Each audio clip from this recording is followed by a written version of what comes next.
let's go ahead and kick things off. I'm really excited about today's topic, language of sales, also language patterns. So actually, let me stop the share for just a minute, just talk about that. Hey Trish, let me ask you a question. Yes, ma'am.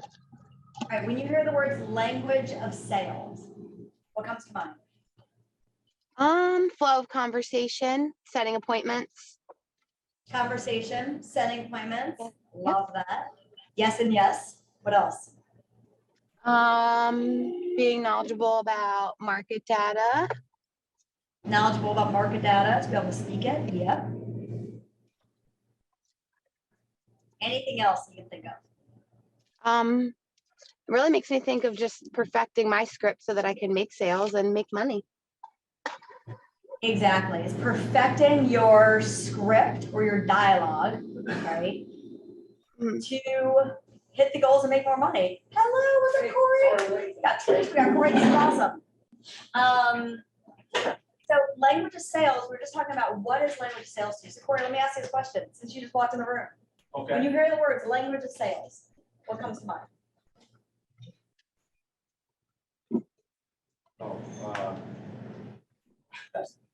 Psychology, pretty much for me. Yeah. Psychology. Yeah. Yep.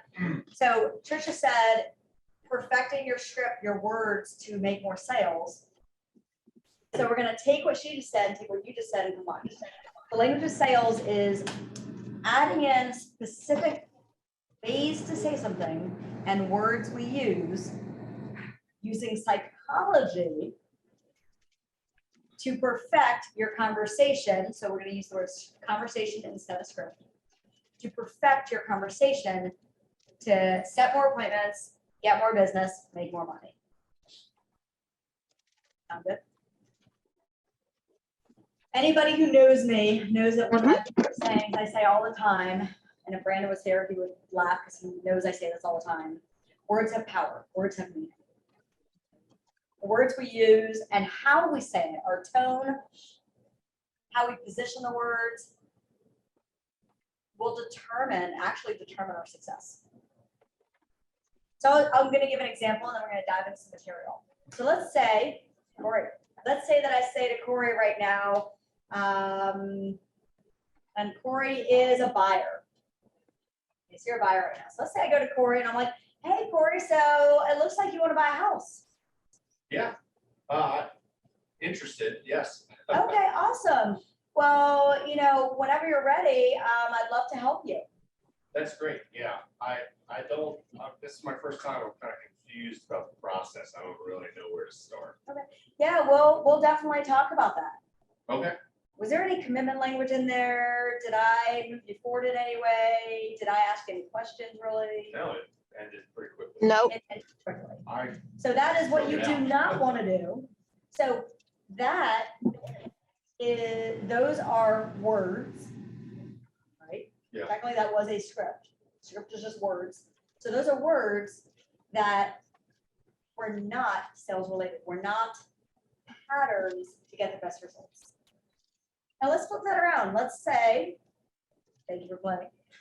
Let's say that I call Corey and I'm like, Corey, wow, this is exciting. I see that you maybe want to buy a house. Like, that's exciting. What has you wanted to make a move?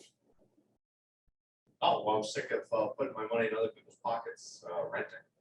Wow, okay. Well, how long have you been renting for? 10 years. Oh my goodness. Yeah. So 10 years you've been paying someone else's mortgage. Yeah, probably paid it off by now. Wow. What else is like exciting to you about getting your own place? Well, I just need more space. More space. I got a landscaping business, so I'd love to be able to store my equipment on my property, honestly. Where do you store the equipment now? A storage unit, so it's So you close. have to pay for a storage unit, you have to go there every time. and all Yeah, that. it's close, but it's still, it'd be nice to cut that out, so. Now you mentioned the word space. I heard that. What does that look like to you? It's not a row home, pretty much. I don't want a row home. I love a single family spot because I still want to be, crammed in with neighbors right now. So Got it. So a little privacy, some space outside, and your space for your landscaping equipment, and not being so cramped. Exactly. I'm gonna pause it here for just a minute. Now, I would probably spend another about 2 minutes. That's all it takes, about 2 minutes, getting a little more information. What does that look like? What does space look like? How many bedrooms, how many bathrooms, etc. What is that gonna do for him? Why is that important?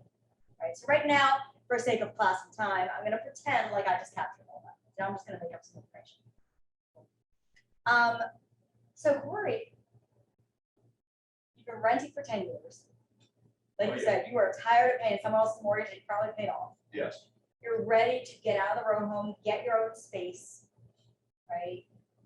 Where it's single family homes, some land, maybe like a yard of some sort. Yeah. It sounds like a garage for storage, Or a or a shed. place for, right, a shed for storage, for landscaping, so you don't need to go to the storage unit. Yes. And having, it sounds like just more rooms in the house. It sounds like you need that extra bedroom, an extra bathroom for your friend who's moving in. Yeah. Because right now you're just on top of each other. Exactly. Feel a little like insane, Cramped. cramped. Okay, Sardines. Yeah. awesome. Well, you know what? I'm really excited to help you. Let's see how we can make this happen. The next step is. You know the difference between the two types of scripts? The first one was non-committal, didn't ask the person anything. I didn't learn anything about Corey, and there was no movement. It was more of like I call it the back seat of like, hey, I'm here whenever you need me. A buyer's never going to move with you or create urgency or move forward with that. Neither will a seller.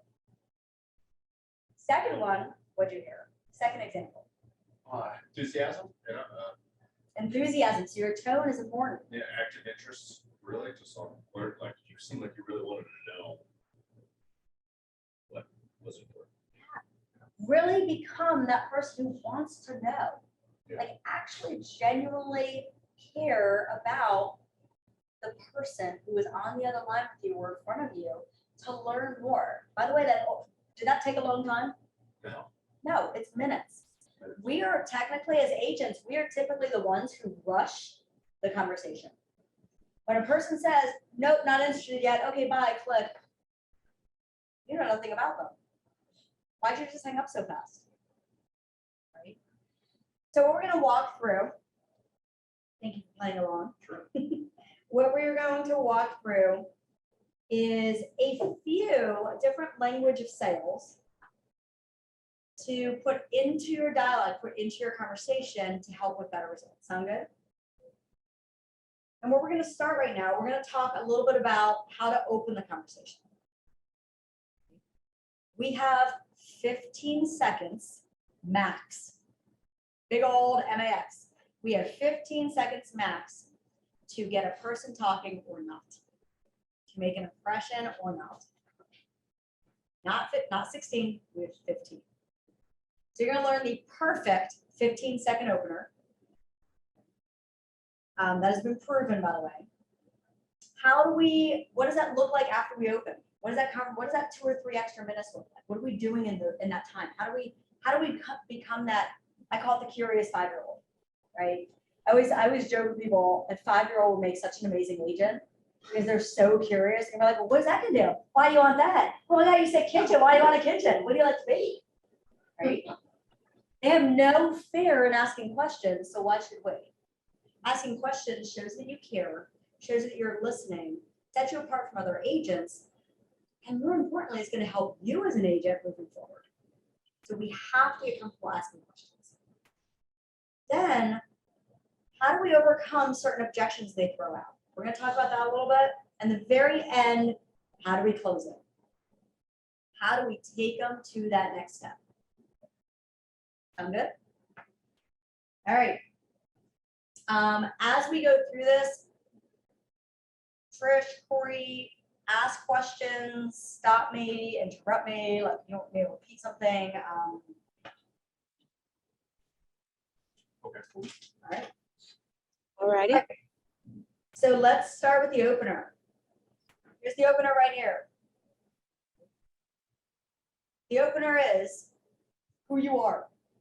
Whether it's your name and their name or their name and your name, that's a preference, right? Whether you're like, hey, is this Corey? Hey, Corey, this is Alana. I'm a local real estate agent with Keller Williams Legacy. Or if it's ring, hey, this is Alana. I'm a local real estate agent with Keller Williams Legacy. Is this Corey? It doesn't matter. So the first part of this, your name, their name, your name.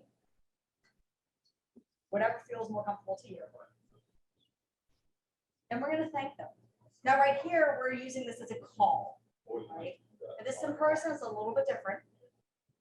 But for the phone, we want to thank them for taking our call, as opposed to saying, well, what do we tend to say on the phone? How are you? Why do we not want to say how? Now, if this is a follow call and we've already talked, then yes, ask them how they are, because that's building relationship. But if And you're they're a not- stranger and we have never talked, why am I asking how are you? Because you don't care. Expand on that.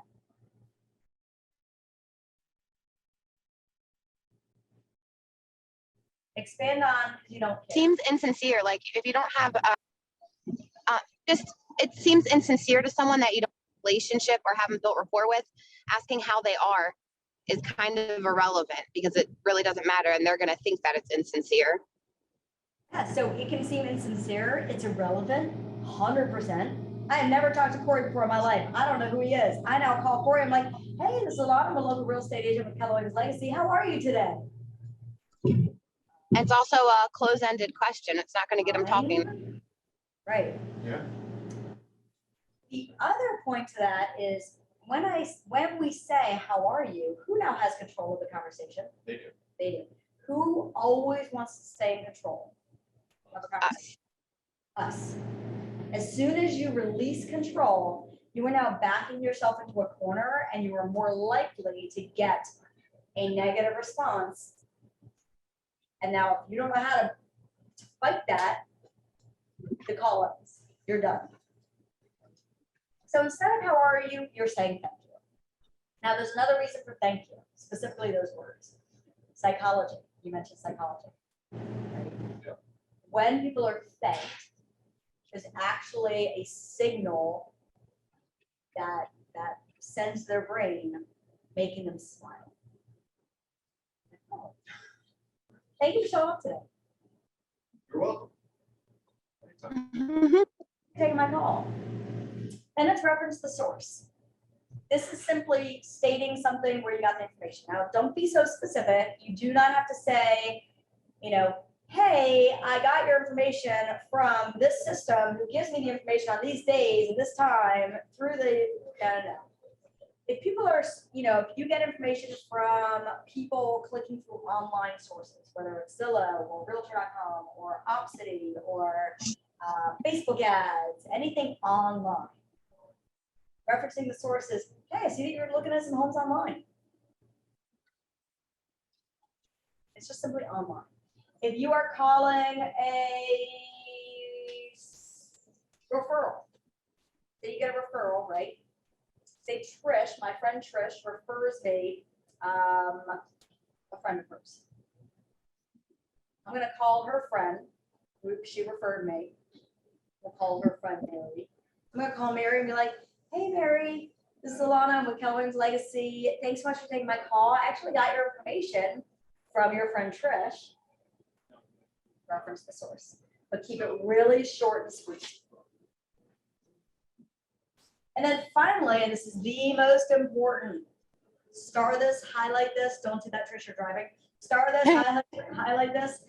You then want to quickly ask them a fast, open-ended question about motivation. Open-ended question gets a person talking. A close-ended question promotes what? Short And- response. Can So end the if I were to- conversation. Yeah, it ends the conversation. If I were to say, hey Trish, are you still interested in buying? Yeah. Yes, no. No. Okay, fine. Hey, Corey, are you thinking about selling your house? No. Now I have to fight through it, right? Now I'm like, I'm in a corner, I can fight my way out. So we never want to start with a close-ended. We have to start with open. So the open, my personal favorite, and I'll give you some examples on the screen in a second. My personal favorite is, so Corey, I see that you were looking at some homes online. Or, hey, I see that you were looking to sell your house at some point in time. You know, clicked on some things that you might want to sell. That's exciting. What has you thinking about making a move?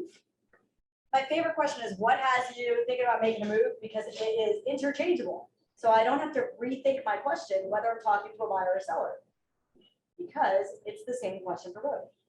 That's why it's my favorite question, because it makes it easier. Let me give you a few others right now.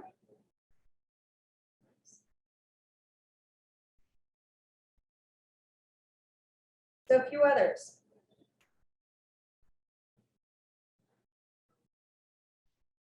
Move is a lot of hard work. We'll put that on the radar. Or, there's so many things you'd be doing today. What has you looking at homes? Wow, what's prompted, like what's motivating you to make a move? This is just a few examples. What you want to do is you want to type up your opener, your name, their name, or their name, your name. Thank you for taking my call. Reference the source. And then you want to type up what is your open-ended question. What's going to be your go-to question? When you type this up, you then need to repeat your open-ended question to say, can this be answered with one word? If it can, you have to change your question. Okay, it's not open-ended. Then you want to practice your opener with a timer, because how long do you have? 15 seconds. Max, 15 seconds. So you need to say this so smoothly. By the way, when you type up your opener, and hit homework assignment, when you type up your opener and you first practice it, it will probably be 20, 25, 26 seconds, right? So see in there, like, am I getting too wordy? Am I trying to say too much, right? Usually we have a lot of filler words we use, cut those out. And if you practice it right then and there 5 times in a row, you'll get down to 15 in like a few minutes. Quick question. Yes. So you don't want to pause in there when you say, thank you for taking my call. Nope. You don't really want them to respond. Never pause. So I'm going to demonstrate this, right? Where he's like, oh my God, I'm like the guinea pig today. I know. Ring. Hello. Hey, is this Corey? Yes, it is. Hey, Corey, this is Alana. I'm a local real estate agent with Keller Legacy. Thank you so much for taking my call. I see that you were looking at homes online. That's so exciting. What has you think about making a move? Now, I did not time that, but I can tell you it's less than 15. Notice how we just moved it smoothly through. Anytime you pause, who now has control? They do. They do. Create your opener with such a smooth flow. Timing it out to where you know you can do it 15 seconds.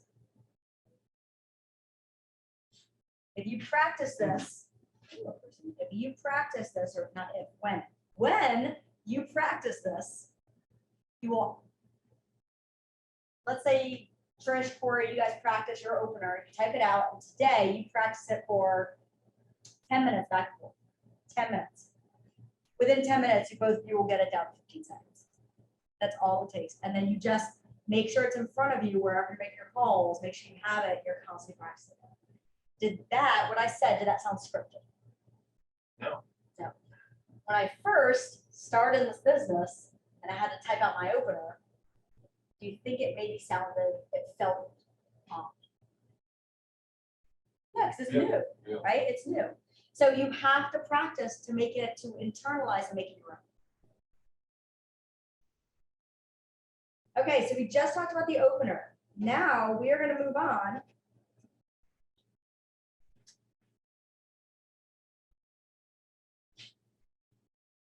to the next steps. So here's the thing, we have 15 seconds to get them talking with our opener. The very next part of this is what? What do you think? So we just got them talking. Where do we need to go next? It's on the screen. Digging. Motivation. How many layers deep should we dig for motivation? Say it. Yep. 3. 3 layers. 3 layers is not easy. 2 is. That 3rd is not. But the interesting thing with a third, going back to psychology, this is language of sales. Language of sales is a lot of psychology on what we do. The psychology behind the third level is the third one is the most meaningful to that person. So when you get the third, you have most likely the greatest thing you can help them move forward with. So it might be, I want to stop paying rent. I'm tired of paying someone else's equity, right? Someone else's mortgage. Okay, that's layer one, right? Yep. More space. I kind of put that into layer one too. Layer two from our example, Corey, was for your landscaping equipment and tired of being in a row home near neighbors, right? Layer three was you had your friend move in and you're feeling cramped and all that. So if we were to use that example. Okay, so I'm going to demonstrate. Hold on, I'm going to share a different screen right now. I'm going to actually show you back in the day. So back in the day, I started in real estate as an inside sales associate. My job was to smile and dial 6 out of 8 hours a day, because the other 2 was like lunch and admin time. 6 out of 8 hours a day. After perfecting and practicing every day 15 minutes, practice makes permanent, I was averaging 8 to 10 appointments a week. Now, through that, I got some best practices from my coaches, people I was practicing with. And one of the things that stuck with me was the greatest way to take notes while on a call for 2 reasons. One, it allows us to stay focused on the person, to listen to what they're saying and to not miss a level. I'll show you that in a minute. 2, it allows us to take these notes and put them in an organized fashion in our system for better follow-up. All right, so right now what we're going to do is what I call the motivational ladder. Hello. Motivational ladder.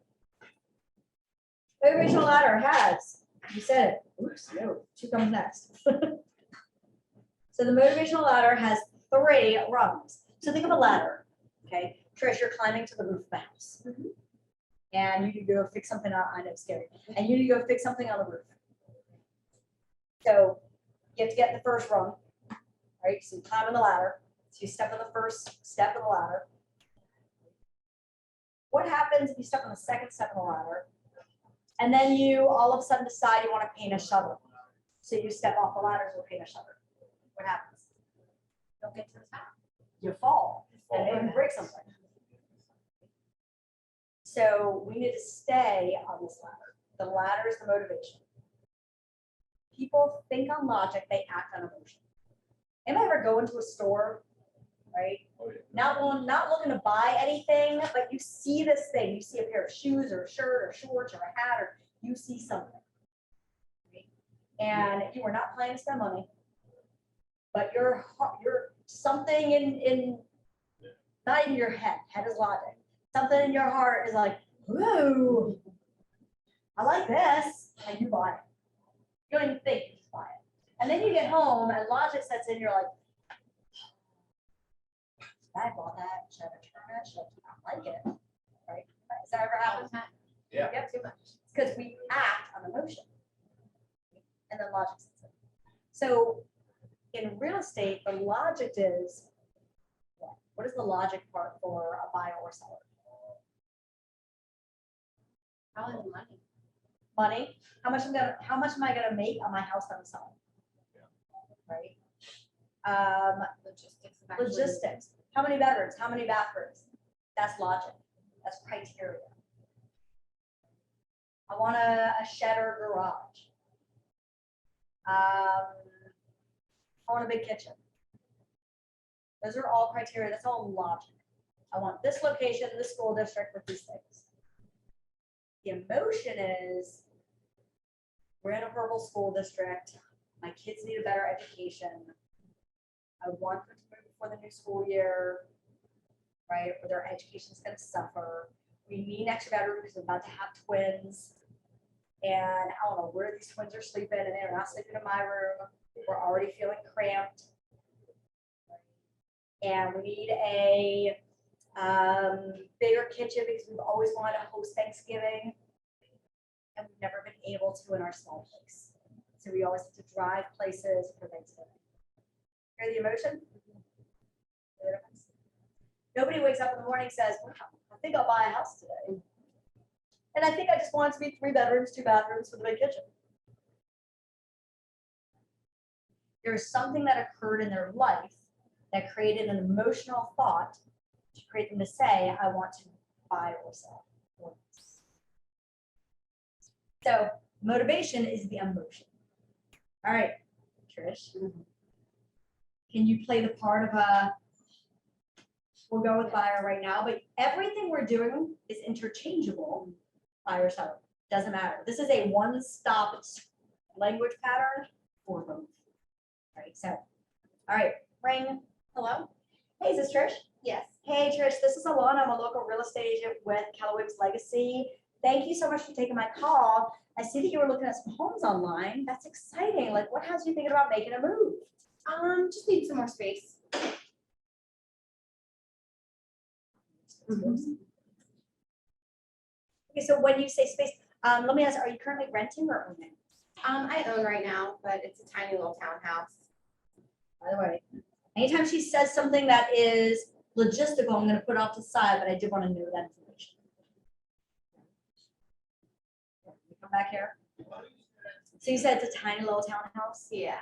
Okay, so when you say more space, so we can better help you, can you tell me a little bit about what your space looks like now and what that looks like to you?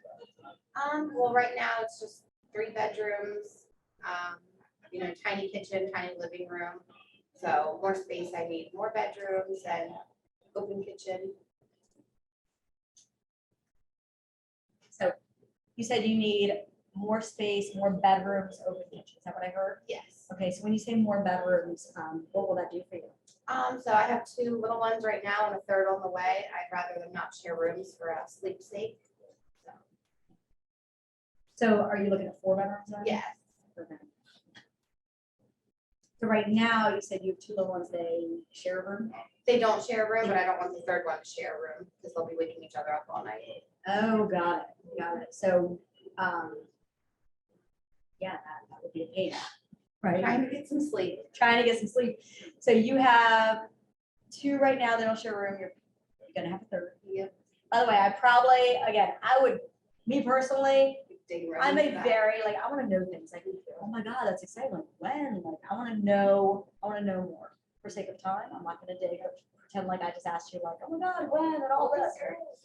So I'm gonna find out what their names are, what their ages are, like, I wanna know all the information. It builds a relationship, it shows that care. And I generally am just a curious person, and I actually wanna know. So, extra room for the new ones, so they are not waking up everybody, which sounds like would drive you crazy. Yes. Okay, then everybody just run around like zombies. Yep. Okay.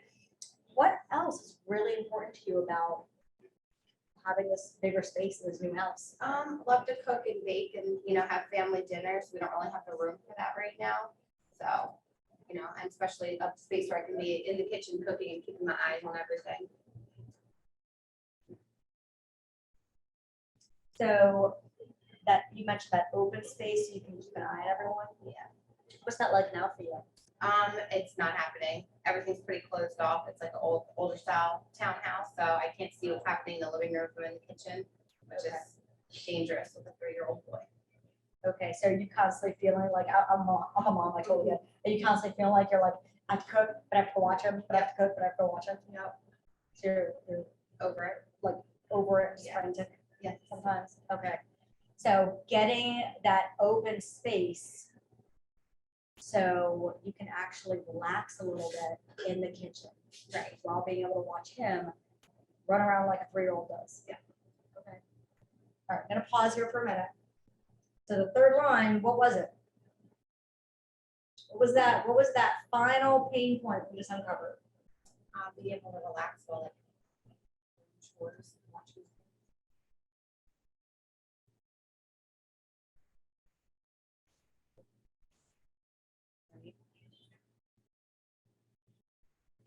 So we got some criteria here. We have some low resistance.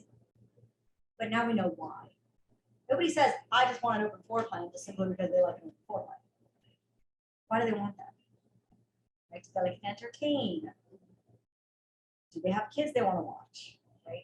Nobody says, oh my God, I need this fourth bedroom. Just simply because they want an extra room to clean. Right? Why do they need the fourth? Is it they work remote and they're tired of working out of the kitchen? Right? And they feel they need less distractions. Are they having somebody move in with them? Don't assume kids, by the way. Right? If she never mentioned kids or family, I would have asked the question, who's all involved in this? Never assume. So you notice how the motivational ladder kept us on pace. I'm going to give you the two greatest words you could ever use to find the third line. You ready for it? Two greatest words, easiest way to find the third line. What else?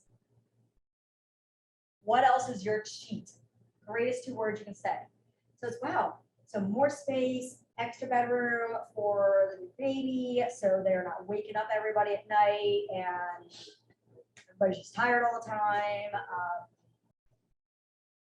What else is important to you about this new move? Or what else is important to you about the new home?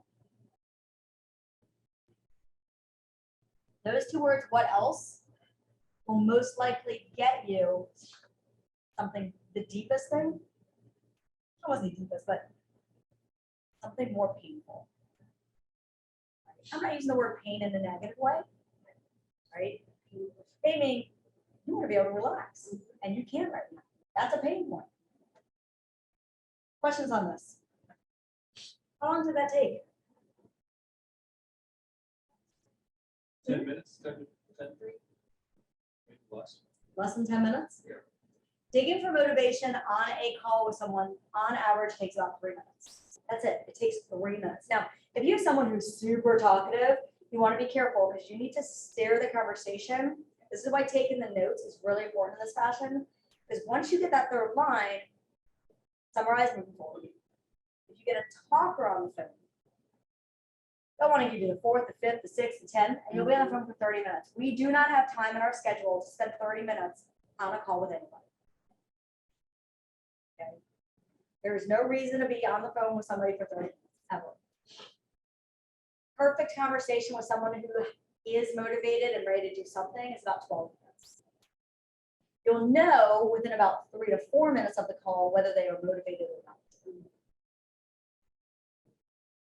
So let's say, for example, that I got all this information. However, Trish needs to wait to do something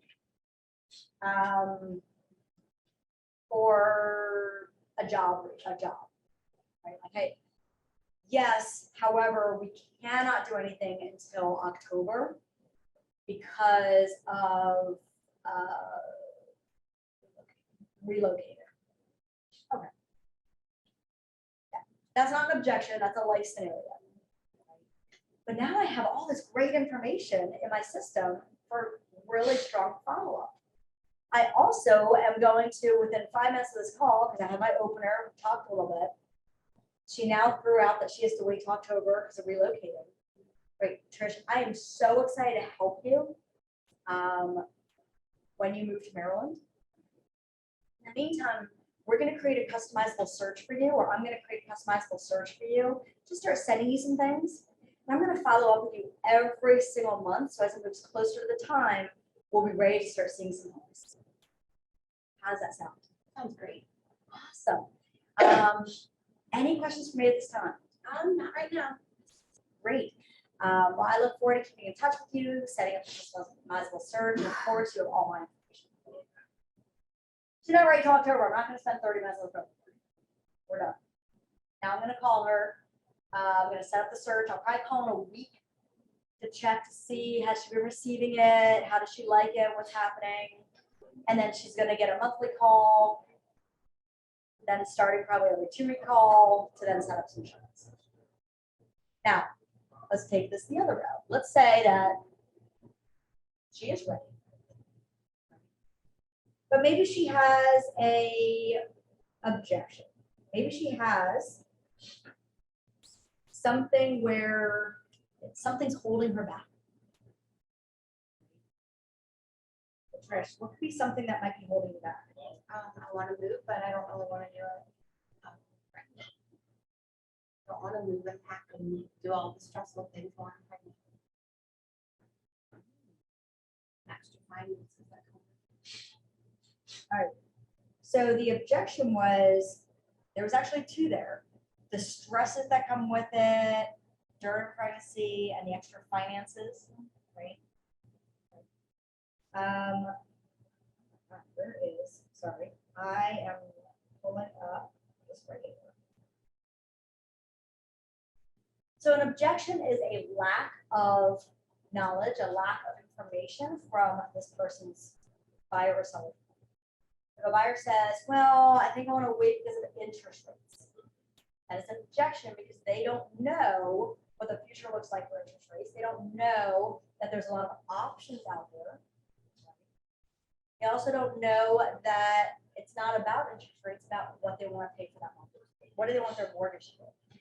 It's nothing to do with interest rates. It's what do they want their mortgage to be. A seller wants to wait because they haven't seen anything on the market yet that they like. They don't know, the lack of knowledge, they don't know that we have, as agents, have access to things that are coming soon.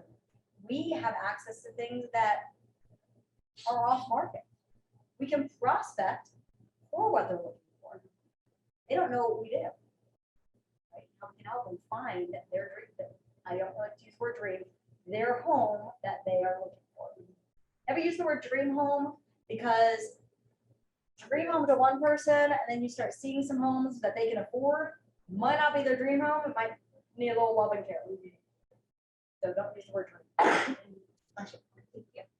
All right. So let's use the example of. Can we use the interest rate one just so I can hear it? Because right now that's a big objection. Let's use the. Okay, so let's say that throw out the interest rate one.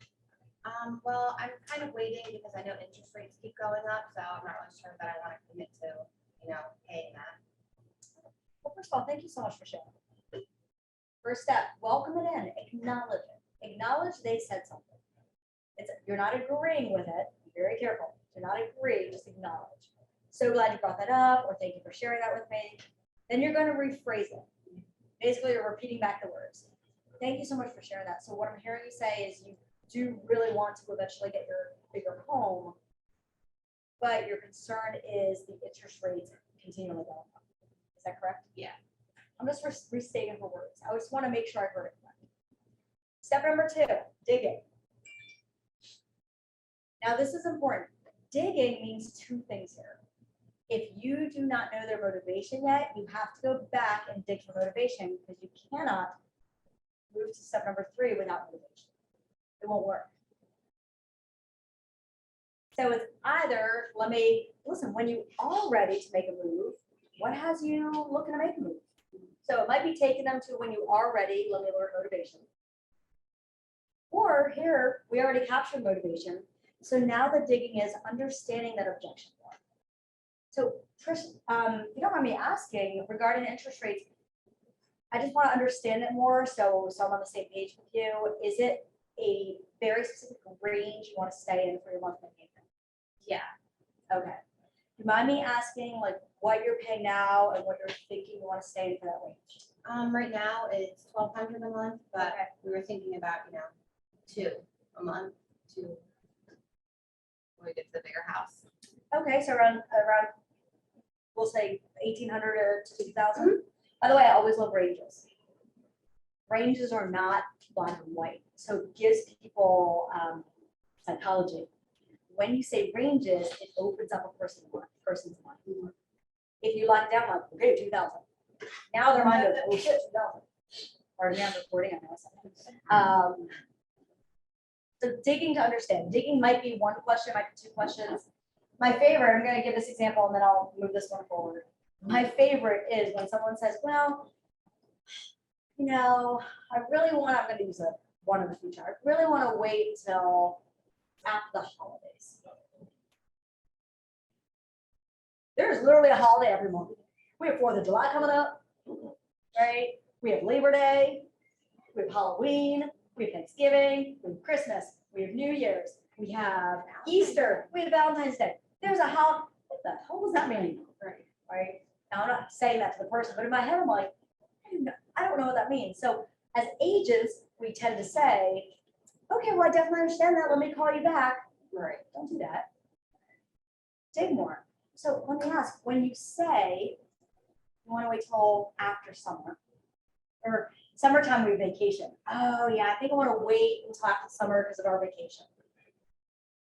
They like going away for the entire summer, right? They probably have like 1 week at the beach.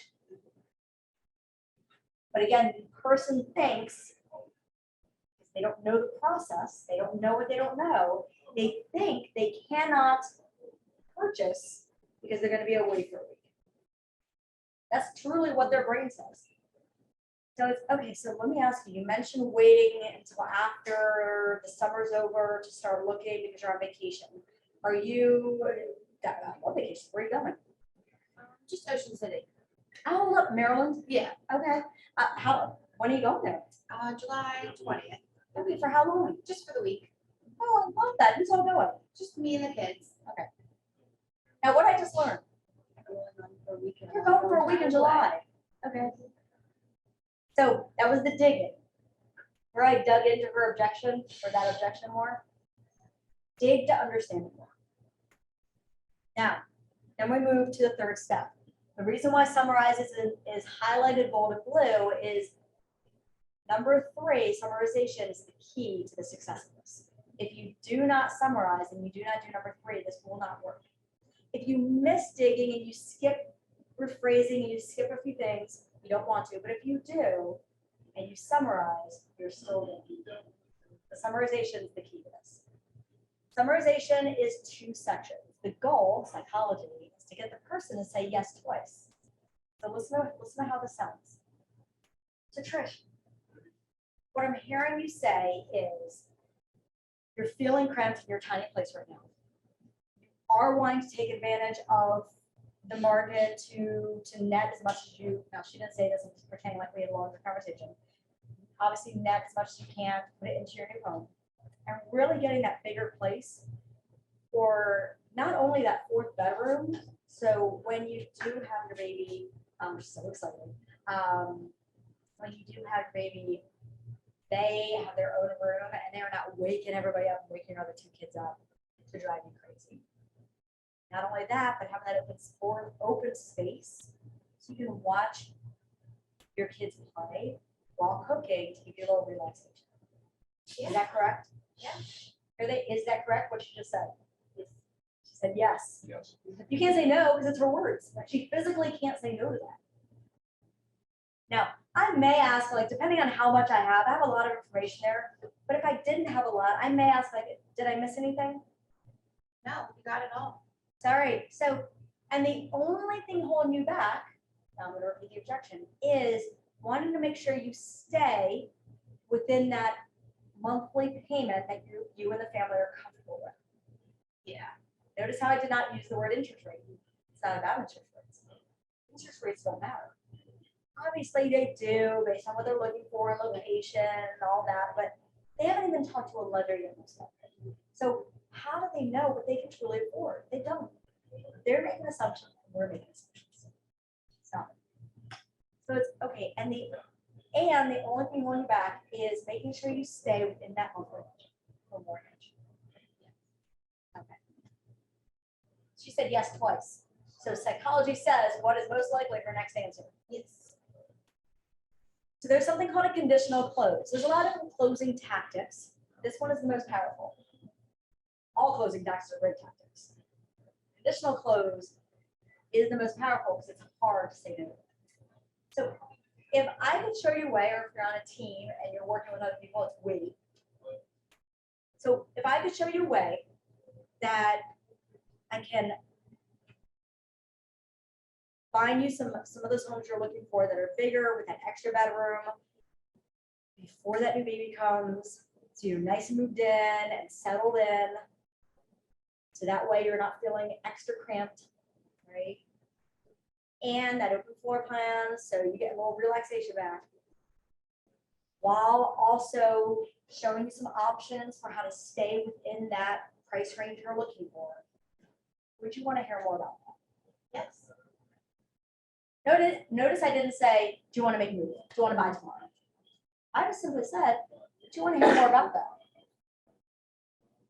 Again, how do you say no to that? If they say no, this is what that means. It means there's another objection we didn't uncover. So if Trish said no, I'm gonna come back and say, okay. Thanks for letting me know that. Let me ask you, what else may be holding you back from taking that next step? I just wanna know, and then we're gonna go through the 4 steps again. I'm gonna welcome whatever she says in. I'm gonna rephrase it. I'm gonna dig to learn more about it. Right. Then I'm gonna go into summarization again, and then close her again, rinse and repeat. So you said yes. Great. The next step is, that's your closing, right there. Awesome. Let's see how we can make this happen. I'm so excited to work with you. The next step is. Anybody ever get in the car and put on a map to go somewhere because you don't know where you're going? What system do you use? Google Maps. Google Maps? Okay. Do you ever, I use my, whatever's on your phone? Yeah, Yep, usually little Apple. GPS, Apple, whatever, Waze. Yeah. So you know when you're driving somewhere and you put the directions on, you have like a person talking to you sometimes? And they're telling you, be in the left lane, 1,200 feet, get off this exit, right? If you're on Waze, they'll tell you where the police are. They'll tell you if there's cars on the road, they'll tell you if there's roadkill, potholes. We are the GPS. We are the navigational system for the buyers, sellers, and investors. So we have to tell them the next step. We have to tell them where we're taking them next. The next step, if this is a seller, what's the next step? Appointment. Awesome. Let's see how we can make this happen. The next step is to set up a time for, again, it's either yourself or listing specialist if you're working with, you're an inside sales associate, right? So it's great. The next step is to have one of our amazing, or myself, I'll use myself as an agent, to come out, introduce myself, share with you a little bit about the market, provide you with a market analysis for your home as of today, and also provide you with some homes based on the criteria that we shared to start looking at those online to see what your thoughts are on those. What works best, tonight at 4:30 or tomorrow at 5? We close with 2 times. Yep. The next step is move forward, you set the appointment, you give them 2 options. Psychology. When you give a person 2 options, they are more likely to choose one. What happens if it's a Corey? Let's say you're hanging out with your friends or family and you're all sitting around and you're deciding on what to have for dinner. Someone's like, what is it I want for dinner? I don't know. What do you want for dinner? I don't know. What do you want for dinner? Anybody ever do that? Or lunchtime in the office, we're like, God, I really want lunch. What do you guys want? I don't know. What do you want? I don't know. What should we get? And it's like an hour later, and then you finally decide and order something. And somebody gets really fed up, they choose. Because by nature, we are not decision makers. Humans. We actually were never truly programmed in our kindergarten through high school on how to make decisions. Because if you think about kindergarten, high school, they tell you where to go, what time, there's a bell that tells you. They tell you what to do and when. We're never programmed to make decisions. So unfortunately, we carry that into our adult life. However, there's psychology behind it too. So if I say, Trish, for lunch today, what, sushi or Mexican? Bam, made a decision. Or mine, choose. What's interesting though is when you add a third option, it makes the person think more. When you give two, they don't think, they choose. When you give three or more, or if you leave it open. Yeah, so the next step is to set up a time to go start seeing homes. So the next step is for us to come out, for me to introduce yourself, to, provide that market analysis and share with you how I get home sold and how I can help you get in the bigger house. When's a good time for you? I don't know, I'm pretty busy this week. That is what I'm here. I'm pretty busy. Let me think about it. I'll get back to you. I'll get back to you. It is not because they don't want to meet with you, it's because they can't make a decision to give you an answer. You ask them a question that they truly can't answer, like their brain doesn't process it fast enough to give you the answer. So instead, it's, all right, Trish, I'm so excited to help you. Now, she is a homeowner. She also has to buy. I'm ignoring the buying part right now. I want to sell her house. She is now a seller. I'm so excited to help you out. The next step is for me to come out, XYZ, write the marketing, share who I am, blah, blah, blah. I'm looking at my calendar right now. Commitment statement. I am looking at my calendar right now. Even if you're not looking at your calendar, just let's say this words. I'm looking at my calendar right now and I see that I have tonight at, today at 4 and tonight at 6:15. Which one works best for you? Or if there's more than one person, they all have to be there because whoever's not there is the decision maker. I'm looking at my calendar and I have today at 4:30 or tonight at 6:15. Which one works best for you and the family?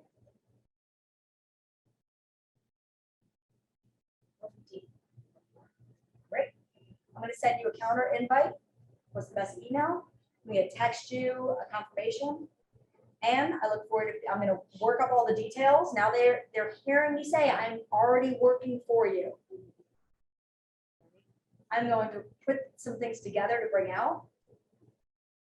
Now them canceling, they're going to feel bad because you've already worked.